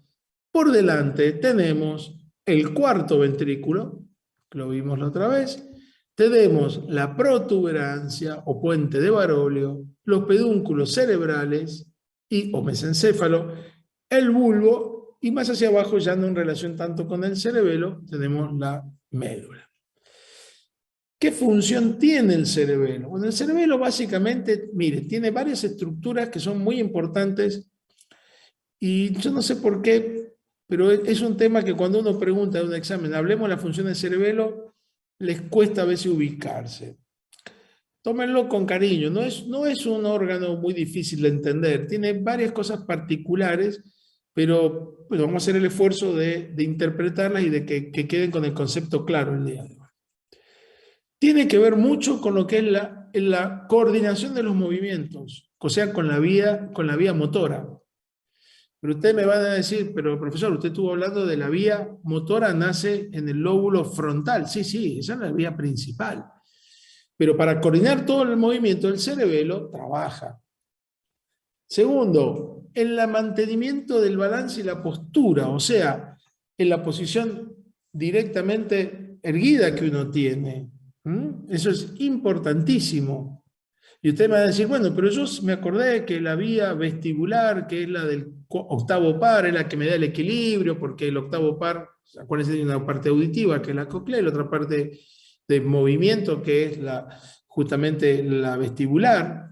Y bueno, está bien. Está claro, ese es el órgano, el receptor.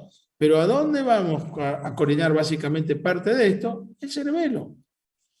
Y tenemos también, bueno, algunas funciones cognitivas importantes. Entonces, ¿cómo se divide el cerebelo? Hay varias clasificaciones, pero traté de usar la que es más simple, la que nos podemos ubicar rápidamente. Tenemos un lóbulo llamado lóbulo anterior. Tenemos un lóbulo posterior. Y tenemos un lóbulo especial que se llama flóculo nódulo.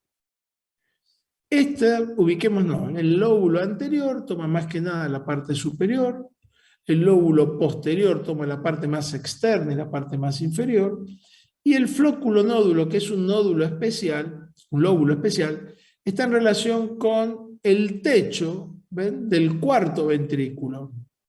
¿Ok? ¿Cuál es la imagen clásica del cerebelo? Bueno, esta es la que uno ve. Entonces aquí uno dice, wow, me perdí. Me habló de anterior, posterior, y aquí es donde me empiezo a perder. Bueno, no se asusten, veámoslo con entendimiento. Esto es igual que el cerebro, son dos, el derecho y el izquierdo. Lo que pasa que en el cerebro los tenemos separados los lóbulos, el hemisferio derecho y el hemisferio izquierdo por la cisura interhemisférica. En el cerebelo no están separados, en el cerebelo están unidos por lo que se llama el vermis cerebeloso. Entonces tengo hacia la derecha y hacia la izquierda las dos estructuras. Entonces de este vermis yo tengo en la parte de arriba, vuelvo al esquema, esta parte de acá arriba, el lóbulo anterior. Entonces si yo lo miro de frente, este es el lóbulo anterior, este de aquí. Segundo, toda la parte más externa y más posterior, dijimos lóbulo posterior. Si yo lo miro de frente, es todo esto es el lóbulo posterior. Esta es la parte de abajo y se va para atrás. Y tercero, la parte más profunda, si yo lo miro de adelante, lo voy a tener adelante, es el flóculo nódulo. Entonces, si yo lo miro, es esto, este es el flóculo nódulo. Entonces ustedes me van a decir, ¿y esto que está aquí, qué es?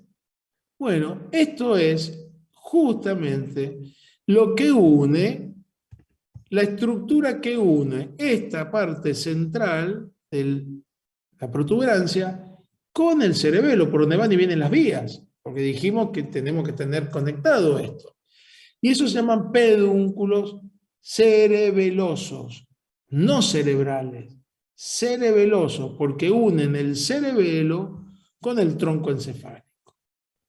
En cambio, el que está acá arriba, que es el mesencéfalo, o pedúnculos cerebral.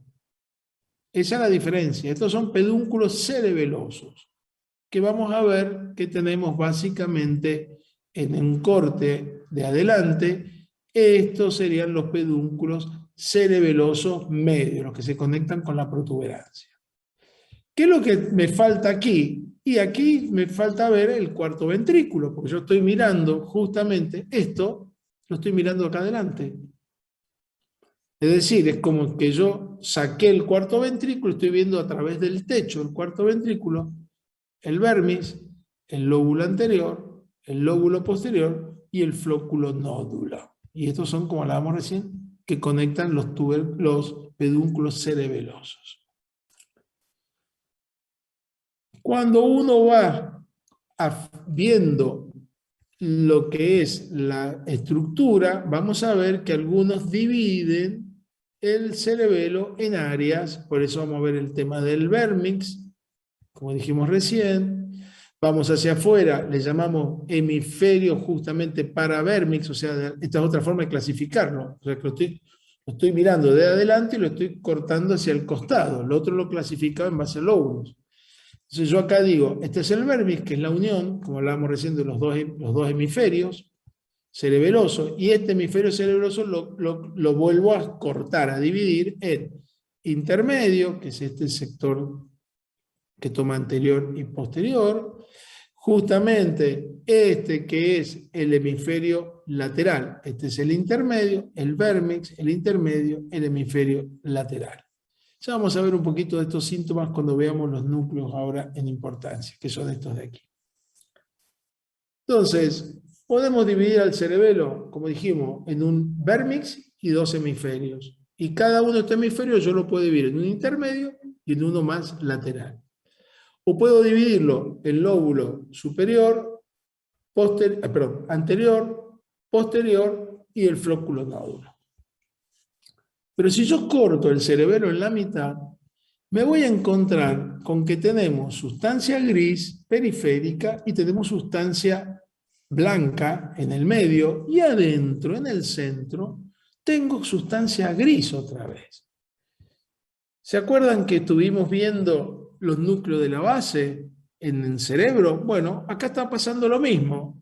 Y estos son los famosos núcleos del cerebelo. Dijimos que antiguamente en el núcleo de la base del cerebro tenemos el núcleo caudado, tenemos el putamen, tenemos el globus pálido, o sea que el núcleo lenticular, tenemos también el claustro o antemuro, me están faltando los núcleos justamente de hipotalámicos, básicamente la sustancia nigra. Todos esos son núcleos de la base del cerebro. Estos son núcleos del cerebelo, que están justamente en la parte profunda. Y aquí vamos a tener básicamente el núcleo fastigio, el núcleo globoso y emboliforme y el núcleo dentado. El núcleo fastigio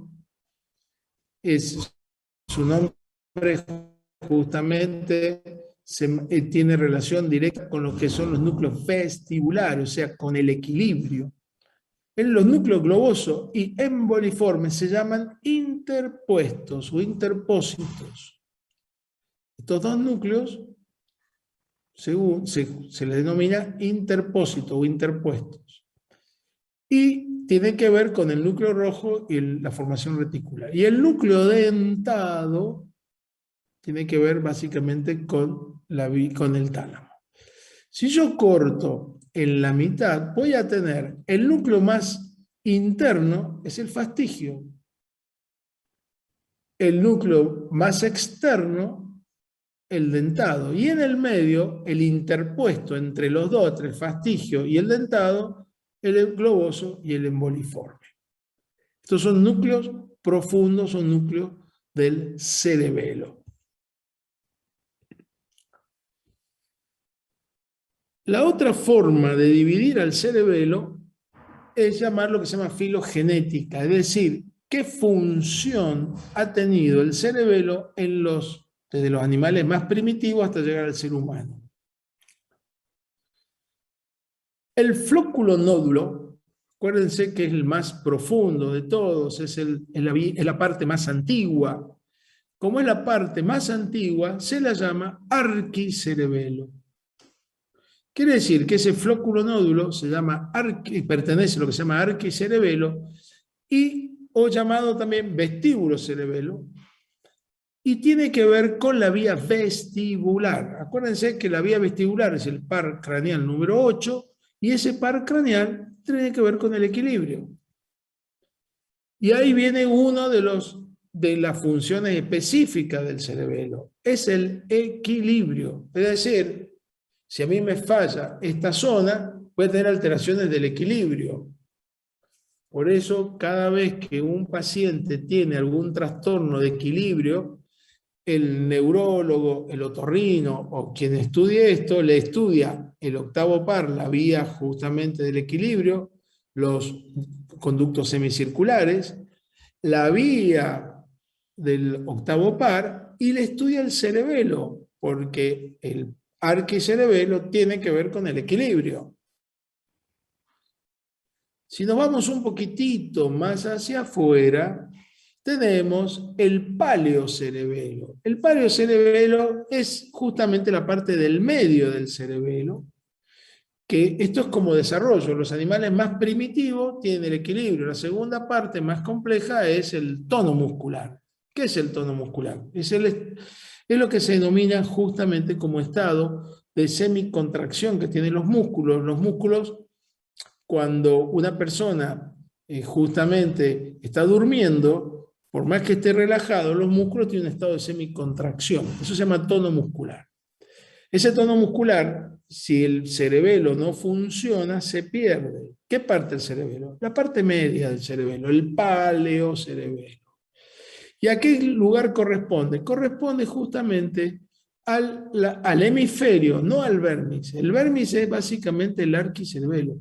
Pertenece a la parte intermedia, que es justamente el hemisferio intermedio. Y la parte más externa es justamente la parte más moderna del cerebelo, que es la que se encarga de lo más complejo que tenemos, que es la coordinación de los movimientos. Fíjense el trompetista que decía, miren cómo tienen que coordinar todos los músculos del antebrazo, los que contraen, los que relajan, miren la cantidad de movimientos que hay. ¿Quién coordina eso? Esta fábrica, este núcleo. Esto es el neocerebelo, que es justamente la parte lateral. Entonces, volvemos a ver, como dijimos recién, me interesa más que nada esto, y acá viene un poquito lo que son las vías del cerebelo. Dijimos que son básicamente 3 estructuras básicas, el arqui, el paleo y el neocerebelo. Y tiene que ver mucho con el desarrollo embriológico, por eso se llama filogenia. El arquicerebelo, que es el más antiguo de todos, es el que nos da el equilibrio, es decir, que tiene que tener relación con la vía vestibular, o sea, el aparato vestibular. El aparato vestibular, a través del nervio vestibular, se conecta con los núcleos de la base, con los núcleos profundos del cerebelo. ¿Y cuáles son los núcleos del cerebelo? ¿Cuál de esos 4 que vimos? Acuérdense que es fastigio, el globoso, emboliforme y el dentado. ¿Con cuál de esos 4? Con el más antiguo, con el más interno, con el fastigio. Y desde el fastigio se conecta a los núcleos vestibulares, que ya vamos a ver que están en el tronco encefálico, y desde ahí va a controlar los músculos de la columna vertebral. Porque si yo tengo una alteración del equilibrio, yo estoy no estoy viendo el equilibrio, no una alteración, estoy viendo el equilibrio. Si yo me estoy yendo para la derecha, todo este mecanismo se activa y los músculos de mi columna vertebral del lado izquierdo se contraen para llevar de nuevo la columna a la izquierda. O al revés, si me estoy yendo para adelante, se activa todo lo que es esta vía, aparato vestibular, el núcleo fastigio, los núcleos del tronco encefálico vestibulares, del octavo par, y va a bajar la contracción de los músculos paravertebrales posteriores para que el cuerpo vaya para atrás. Miren la cantidad de cosas que la hacemos sin pensar, no la estamos coordinando. Eso es lo que mantiene la columna vertical. Y eso es lo que me da a mí el equilibrio entre lo que es derecho, izquierdo, para adelante, para atrás. O sea que esto está funcionando permanentemente. Y esto es justamente la vía vestíbulo-cerebelosa. Estoy conectando el aparato vestibular, o sea, el equilibrio, los conductos semicirculares, con el cerebelo. ¿Qué parte? El arquicerebelo, el más antiguo. ¿Dónde viene la respuesta? A través de los núcleos vestibulares y la columna vertebral hacia abajo, es decir, los músculos de la columna vertebral. Por eso aquí yo puse la vía, simplifiqué cómo es la vía, acá tenemos qué parte del cerebelo es lo importante, y acá la esquemita porque esto es el flóculo nódulo, lo que trabaja aquí.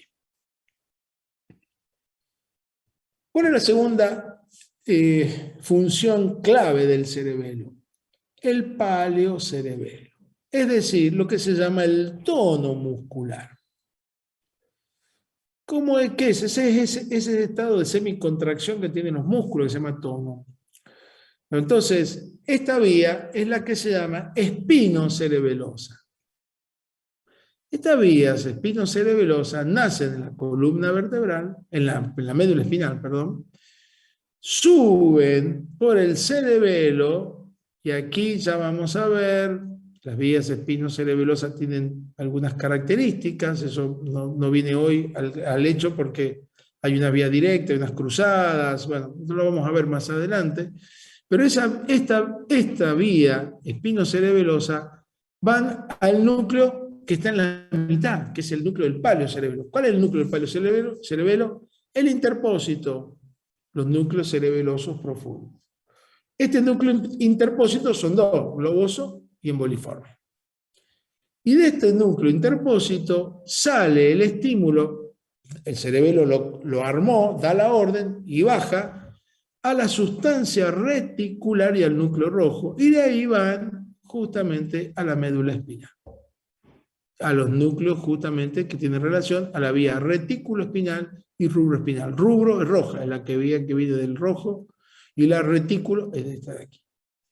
Y esto se llama vía espinocerebelosa. ¿Dónde empieza? ¿Dónde se procesa la información del cerebelo, que es lo que estamos viendo? Y cómo va de vuelta la información para abajo. A vez, por eso acaban de haber vías de llegada y las vías de salida.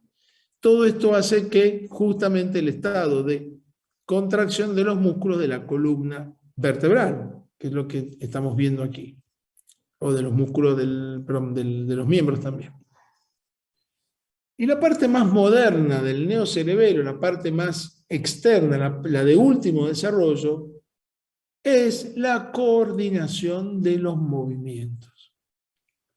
¿Y de dónde vienen los movimientos? Dijimos, los movimientos vienen de arriba, del área 4, pasando por la cápsula interna. Entonces, llegan al puente, o sea, a la protuberancia, y desde ahí, justamente, los núcleos del puente van a ir al cerebelo, por eso esa vía se llama pontocerebelosa. Estos núcleos del puente están justamente a nivel de la protuberancia, y estos núcleos del puente se conectan para atrás con la parte más desarrollada, la parte más nueva del neocerebelo, de ahí viene el nombre. ¿A qué núcleo? Al núcleo profundo. ¿Qué núcleo profundo? El más nuevo, el más externo, el neocerebelo, que es el núcleo dentado. Y desde el núcleo dentado, la información vuelve al tálamo y ahí vuelve a la corteza. Y de la corteza sale de vuelta la información a la espina. Lo que yo expliqué al principio, mi corteza cerebral da la orden para contraer el brazo, baja por la columna, por el tronco encefálico, llega a los núcleos del puente, va al núcleo dentado del cerebelo, desde ahí vuelve la vía hacia el tálamo, o sea, vuelve hacia el tálamo, y del tálamo va la corteza, va al área, acuérdense, 6 y 8, que es el área premotora, y da la orden de vuelta hacia abajo para que mande contracción o relajación, la vía córtico-espinal. O sea que el cerebelo, hemos completado aquí las 3 funciones básicas que tiene. El arquicerebelo, justamente la vía vestibular, por eso se llama vestíbulo cerebelosa, es decir, equilibrio, es decir, núcleo fastigio, es decir, también el flóculo nódulo. Después tenemos la segunda función del cerebelo, que es el arquicerebelo, o sea, la parte intermedia, que es viejo, pero no es tan primitivo como el vestibular, que tiene que ver básicamente con las vías que tienen relación con el tono muscular, que son las vías espinocerebelosas. Y, lógicamente, la bajada de esas vías que viene a través de la vía con el núcleo rojo y lo que es la vía corresponde a la sustancia reticular.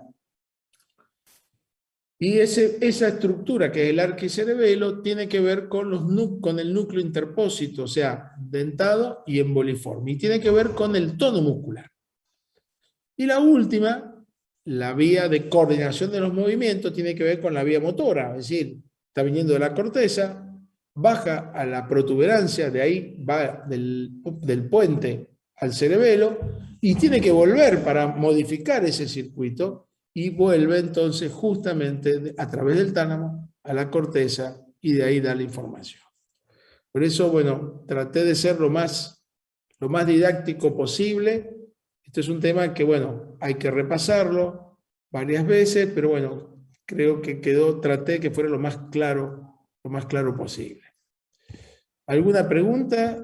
Tenemos unos 10-15 minutitos, entonces voy a aprovechar, mientras ustedes cada uno va pensando alguna pregunta o alguna duda que tengan, y les voy a mostrar un poquito lo que es la última parte, lo que estaba preparado para el día viernes. Los escucho. ¿Alguna pregunta? Está el profesor Barrovecchio para contestarlas también. dudas que tengan con el cerebelo. Ernesto, Sí. entiendo que la última parte a lo mejor los estudiantes lo van a encontrar en los libros con el nombre del sistema reverberante largo. Ah, sí, perdón. Probablemente Sí. lo encuentre con ese término, que está hay uno corto, pero usted habría referido al largo. Exactamente. Y está muy bien la explicación filogenética que has hecho, porque nosotros provenimos de una estructura, una lombriz terrestre anencefálica, que lo único que tenía, digamos, era la médula espinal y los nervios para poder reptar.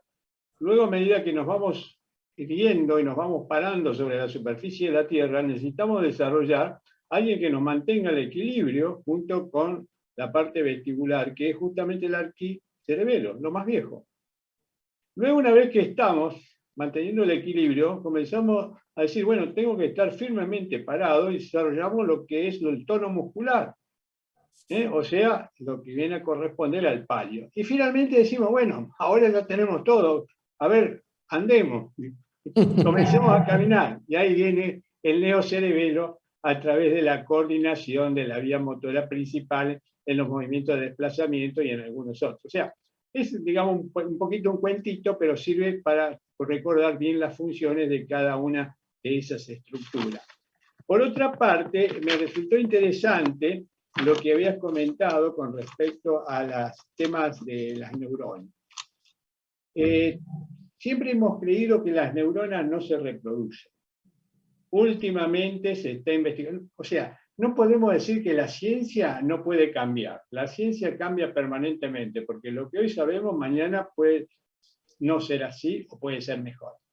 Hay unos trabajos muy interesantes hechos por el Centro de Neurociencia de la Universidad de Valparaíso, donde demostraron, siempre en animales, en ratones, que hay una neurogénesis a través de los astrocitos que parece que desarrollarían la capacidad como para poder suplir la función neuronal, no con la misma capacidad 100% de la neurona, pero de alguna manera se va recuperando las funciones como uno pretendería que se fueran regenerando. Por otro lado, hay una docente, una investigadora, de la Universidad de Columbia, una psiquiatra, Maura Boldrini, que detectó neurociencias y neurogénesis en todos los estudios que ella ha realizado en sus animales de experimentación. Así que no sería de extrañar que dentro de un par de años, ¿no es cierto?, tengamos ya algo más firme y haya avanzado un poco más todas estas investigaciones. Con respecto al Alzheimer, se han hecho algunos estudios interesantes, muy lindos. Se tomaron cerebros de pacientes jóvenes que han fallecido, se han hecho estudios biópsicos por milímetro cuadrado de toda la porción vinculada al sistema encefálico, al sistema hipocámpico y al cerebro, donde están las lesiones más importantes, y se demostró que hay aproximadamente entre 25 y 30.000 neuronas por milímetro cúbico. Mientras que en pacientes Alzheimer, fallecido también, que se le ha ido a investigar al mismo lugar, en la misma zona, encuentran entre 8, 9 mil neuronas, lo cual quiere decir que hay un decrecimiento de casi el 60%. Tanto es así que ahora se está desarrollando una técnica de investigación, como tú decías, a través de las resonancias, para ver cómo están esas estructuras vinculadas al Alzheimer, para ver la población celular que tiene en personas jóvenes de 40, 45 o menos años, para predecir qué puede tener en el futuro Alzheimer o no Alzheimer. O sea, que hay unos estudios muy, muy amplios, muy interesantes, muy lindos con respecto a estas cosas, que aquellos que estén interesados podrían empezar a investigarlo, o a leerlo, o a consultarlo. Nada más que eso quería comentar por ahora. Perfecto. Muchas gracias. Les voy a pasar a compartir. Entonces, uno de los profundizamos este tema. Ahí estamos. Que está relacionado a todo lo que hemos estado viendo. Este era del teórico del viernes, así que bueno, vamos a pasarlo rápido, pero para que pues, tengan el concepto de qué vamos a hablar o qué van a recibir. Se ve, ¿no es cierto? ¿Sí? Sí, perfecto, listo.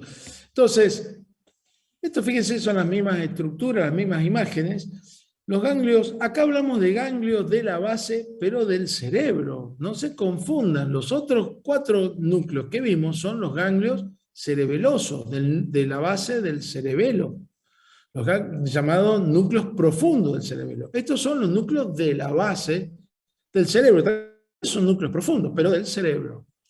Ubiquémonos, tenemos el núcleo estriado. El núcleo estriado, les voy dando otros nombres porque muchas veces nos equivocamos y leemos núcleo estriado. Ah, pero no me lo dijo que el núcleo estriado. Creo que el núcleo estriado es el núcleo caudado con el núcleo lenticular. Y el núcleo lenticular está formado por el núcleo putame y el globus pálido. Y el globus pálido, a su vez, tenemos un globus pálido externo y un globus pálido interno. O sea, que acá estamos viendo ya parte de los núcleos de la base, las estructuras más importantes, las estructuras mayores. Pero más hacia abajo aparece la sustancia negra y los núcleos subtalámicos. La sustancia negra aparece básicamente en esto, que si uno mira, ya estamos debajo de la vía óptica. Esta es la vía óptica, este es el quiasma.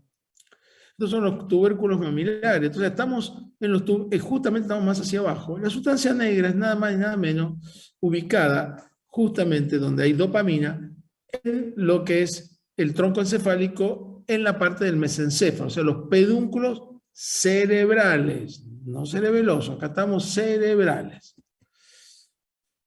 Si yo hago un corte lateral, yo acá tengo justamente el núcleo caudado, porque ustedes siempre lo vieron recién cortado, es decir, yo estoy viendo acá arriba el núcleo caudado, o la colita acá abajo, pero si uno lo representa esquemáticamente, el núcleo caudado es este núcleo grande, importante, que gira, que está justamente alrededor de lo que es el tálamo, perdón, el globus pálido, y el putamen. ¿Qué es lo que vimos? Estos dos van a constituir nada más ni nada menos que lo que dijimos anteriormente del núcleo lenticular. ¿Qué es lo que se está estudiando mucho actualmente? ¿Cómo están conectados estos núcleos de la base? Estos núcleos de la base tienen justamente neurotransmisores, y acá vamos a ver, no voy a entrar, esto cada uno va a leerlo tranquilo porque está bien explicado, los que son los estimulantes a través de la vía del GABA, que es el neurotransmisor, y la sustancia negra a través de la vía dopaminérgica. Entonces, vamos a ver que acá hay una esquemita donde está la corteza cerebral, justamente los núcleos subtalámicos, la sustancia negra, el tálamo, el globus pálido y el putamen en este sector. Entonces vamos a ver que en algunas vías hay excitación, es decir, la corteza llega a esta área del núcleo de la base, esta núcleo de la base se conecta con el globus pálido, llega al tálamo y vuelve. Entonces son circuitos que excitan. Esto lo van a ver tranquilo, después cada uno, yo se los voy a mandar para que lo vean. O circuitos que inhiben esta zona, estos movimientos. Justamente esto utiliza los núcleos subtalámicos. Por eso son las nuevas, estas son algunas cosas nuevas que hay de conexiones corticales directas e indirectas.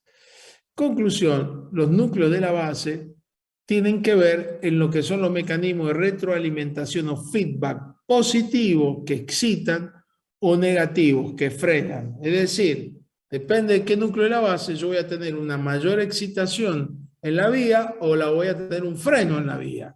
Estamos hablando de vía básicamente motora, específicamente. Y la sustancia negra, que está más abajo, negra, también tiene que ver en eso. Excita la sustancia negra.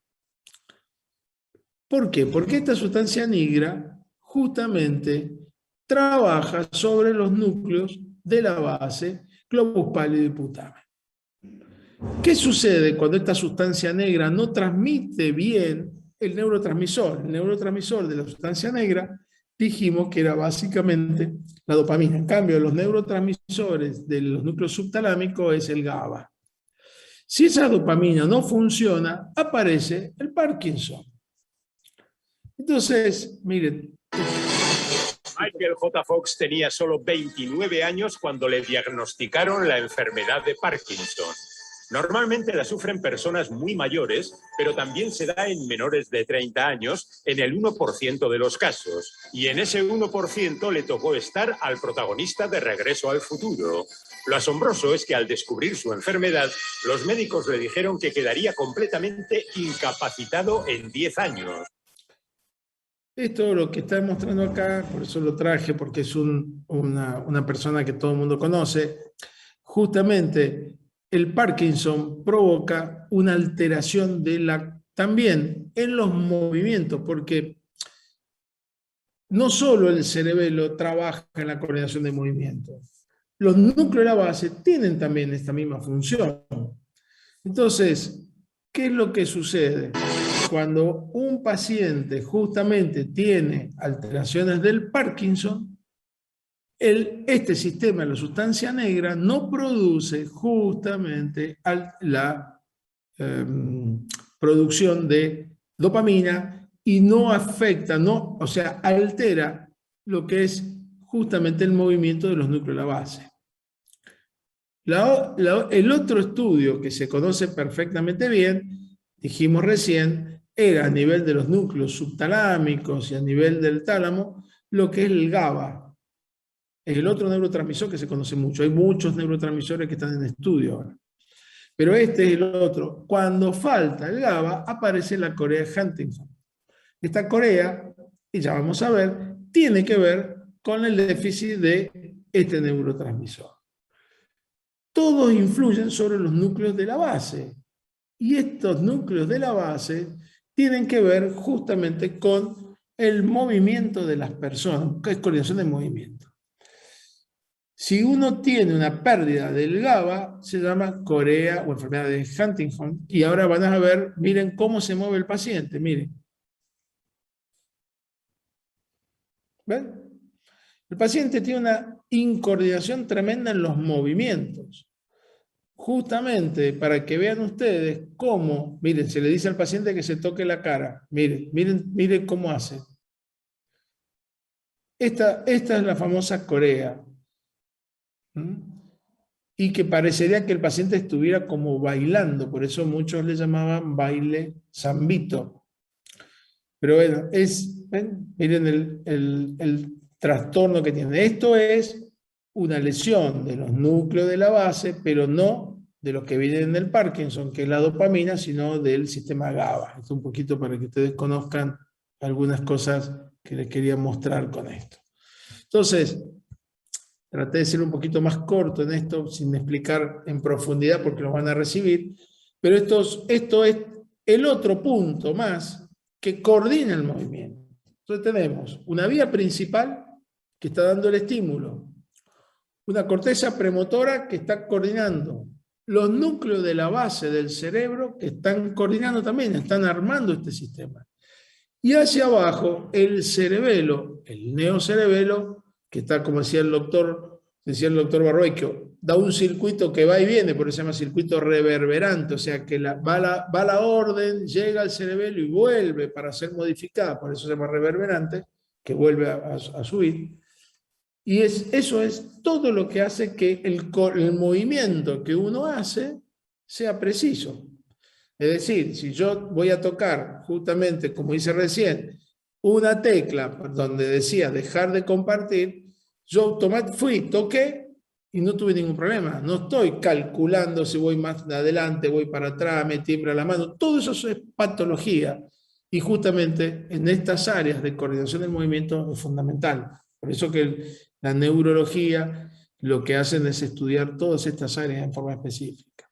Entonces los voy a mandar para que después lo lean con... Esto sí ya es un poquito... Justamente para Luis, que le gusta un poquito profundizar algunos temas, estos son temas mucho más modernos y son de los neurotransmisores. Por supuesto, no vamos a preguntar esto en un parcial, esto ya de profundización para que tengan en algún futuro, cuando vean neurología, que les digan enfermedad de Parkinson, la corea, sepan de dónde viene y cuando les digan, no vieron en anatomía los neurotransmisores, bueno, sepan los conceptos básicos que se lo estamos dando el día de hoy. Profesor Barrovecchio, para ir finalizando ya, ¿algún comentario, algún agregado, como siempre? No, dos comentarios nada más. Tú decías que tocaba la tecla para cambiar.